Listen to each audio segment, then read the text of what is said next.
જે રીતે સારી શક્તિ સકારાત્મક લાવે છે, તે જ રીતે ખરાબ શક્તિઓ નકારાત્મકના પેદા કરે છે. જાદુ ટોણા કાળા જાદુનો ઉપયોગ કરીને લોકો બીજાને પરેશાન કરે છે. આવામાં તેનાથી બચવું હોય તો આવા પણ ઉપાય કરી શકાય છે. તમારા જીવનમાં અચાનક નેગેટિવ વધી જાય, ઘર કે ઓફિસ બધી જગ્યાએ નિરાશા સાંભળે, ક્યારેક બનતા કામ બગડી જાય, તો ક્યારેક અચાનક ઘરમાં કોઈની તબિયત ગંભીર રીતે ખરાબ થઈ જાય. જો બધું શોધ્યા બાદ પણ કોઈ ઉપાય ન મળે તો સમજો કે તમારા પર કાળા જાદુ થયો છે. હંમેશા આપણા વડીલો કહેતા હોય છે કે કોઈની નજર લાગી હશે કે કોઈએ તંત્ર મંત્ર કર્યું હશે. આવામાં અચાનક જો તમારી નાડીની ગતિ તેજ થઈ જાય તો અથવા શ્વાસ વધતા હોય તેવું લાગે અને ડૉક્ટર પાસે જવાથી ડૉક્ટર કહે કે બધું નોર્મલ છે, દવા ખાઈને પણ રાહત ન મળે તો સમજો કે તમારા પર કાળા જાદુનો પ્રયોગ કરાયો છે. જો તમને આવું કંઈક થયું હોય તેવું લાગે તો આજે અમે તમને તેમાંથી બચવાના રસ્તા પણ બતાવીશું. જો તમારા બાળક વ્યવહારમાં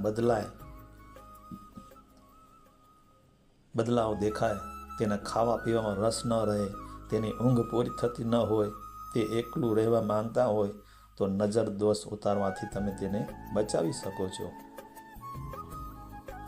ઉપાય: આ માટે તમે એક લીંબુ લો. લીંબુનો રસ કાઢવા માટે તમે તેને સીધું કાપતા હશો, પરંતુ તમારે તેને ત્રાંસું કાપવું છે, જેથી કાપેલા લીંબુમાં 2 ભાગ જોવા મળે. હવે 10 લવિંગ લો અને લીંબુના બંને ટુકડામાં 5-5 ફૂલેલા લવિંગ લગાવી દો. દિવસના 12 વાગ્યે કે સાંજના સમય 6 વાગ્યે તમારા બાળક પર એન્ટી ક્લોકવાઇઝ 7 વાર ફેરવીને અગ્નિકુંડમાં નાખી દો.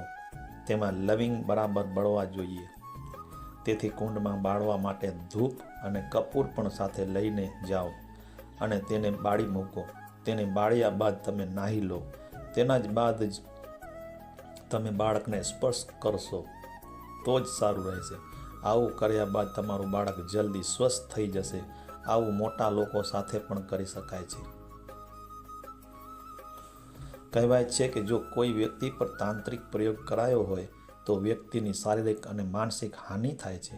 તેના વિચાર અચાનક ભટકવા લાગે છે અથવા તો દરેક સમયે નબળાઈનો અનુભવ થાય છે. આવું એટલા માટે થાય છે કે કારણ કે તે વ્યક્તિની જીવન શક્તિ મંત્ર કે તંત્ર પ્રયોગથી છીણ થઈ જાય છે. તેને કારણે તેને માનસિક અને શારીરિક સ્થિતિ આઘાત પહોંચે છે. આ રીતે તેને નબળાઈ અનુભવાય છે. જો કોઈ વ્યક્તિ પર તંત્ર વિદ્યા કે કાળા જાદુનો પ્રયોગ થયો હોય તો બહુ જ સરળતાથી જાણી શકાય છે. તેના માટે રાત્રે ઊંઘતા સમયે પલંગની નીચે એક ગ્લાસમાં પાણી રાખીને મૂકો. સાથે જ મનમાં એવો સંકલ્પ પણ કરો કે જો તમારા પર કોઈ નકારાત્મક ઉર્જાનો ઉપયોગ કરાયો હોય તો તમારી ઉર્જા આ પાણીમાં સમાઈ જાય.